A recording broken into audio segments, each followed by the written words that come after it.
আসসালামু আলাইকুম প্রিয় শিক্ষার্থীরা, আমি শিরিন সুলতানা। আজকের এই পর্বটিতে আলোচনা করব উপেক্ষিত শক্তির উদ্বোধন এই প্রবন্ধটি টাইপ 3 নিয়ে। টাইপ 3 তে আছে মূল ভাব। চলো আমরা এক নজরে দেখে নিই।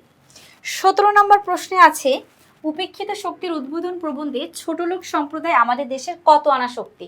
10 আনা শক্তি। মোট শক্তি হচ্ছে 16 আনা, তার মধ্যে 10 আনা হচ্ছে ছোট লোকরা। আর ছোট লোকরা কারা? যারা হচ্ছে শ্রমিক, কৃষিজীবী, গরিব মানুষ, মজুরি করে, অল্প বেতনে কাজ করে, তারাই হচ্ছে 10 আনা শক্তি। এবার আসি আমরা 18তে। তথাকথিত ছোটলোক সম্প্রদায়ের মানুষের অধিকার ভুলে যাওয়ার কারণ কি?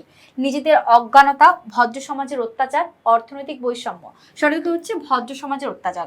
বড়লোক মানুষরা অত্যাচার করতে করতে তারা তাদের অধিকার সম্পর্কে ভুলে গেছে। এবার আমরা জানবো 19 নম্বর প্রশ্নে কি আছে।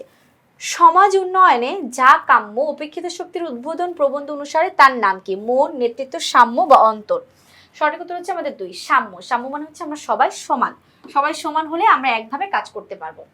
20, আজ আমাদের এত অধপতনের কারণ কি? মেহনতি মানুষের প্রতি অবহেলা, স্বপ্নরাজ্যে বিচরণ, গণজাগরণের অভাব, ব্যক্তিত্বকে প্রাধান্য দাও। উত্তর হচ্ছে মেহনতি মানুষের প্রতি অবহেলা। মেহনতি মানুষ বলতে বোঝাচ্ছে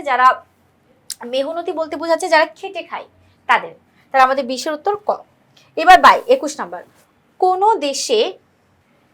দেশে গণতন্ত্র প্রতিষ্ঠায় অন্তরায় কোনটি? অন্তরায় শব্দের অর্থ হচ্ছে বাধা। গণতন্ত্র মানে সঠিকভাবে গণতন্ত্র কেন গঠিত হতে পারছে না? সাধারণ মানুষ তাই? একদম না। অভিজাত সম্প্রদায় মানে বড়লোক সম্প্রদায়, তাও নয়। ছোট লোক সম্প্রদায়, তাও না। উদাহরণ হচ্ছে শ্রেণী বৈষম্য। ছোট বড়, কে কত টাকা পাচ্ছে, কে কত টাকা পাচ্ছে না, এই ধরনের বৈষম্য করার কারণে গণতন্ত্র বাধা সৃষ্টি করছে। 22, আমাদের দেশে জনশক্তি বা গণতন্ত্র গঠিত না হওয়ার কারণ কি? বর্ণ বৈষম্য, অভিজাতের অহংকার, শ্রমজীবীদের উপেক্ষা মানে অবহেলা করছে। যারা খেটে খাওয়া মানুষ তাদেরকে আমরা অবহেলা করছি। তাহলে আমাদের 22-এর উত্তর গেল 3। এবার 23, দেশের অধিবাসী লইয়াই তো দেশ, বা আচ্ছা আমি এটা বলেই দিয়েছি, উত্তর আমি বলে দিলাম। দেশের অধিবাসী লইয়াই হচ্ছে দেশ, শূন্য স্থানে কোনটি বসবে? উত্তর হচ্ছে 4 নাম্বার। 24, কবি কাজী নজরুল ইসলামের মতে কারা দেশের যুগান্তর আনবে? সঠিক উত্তর হচ্ছে উপেক্ষিত জনতা মানে যারা ছোট লোক সম্প্রদায়, যাদেরকে আমরা অবহেলা করছি, তারাই দেশে অন্য যুগ আনবে। যুগান্তর মানে হচ্ছে অন্য যুগ নিয়ে আসবে। এবার আমরা দেখব হচ্ছে 25-এ, মানুষকে মানুষ হইয়া ঘৃণা করা কিসের ধর্ম নাই? সঠিক উত্তর হচ্ছে আমাদের আত্মার ধর্ম নাই। মানুষকে ঘৃণা করা আমাদের উচিত নয়। 26, অপমানে হতে হবে তাদের সমান।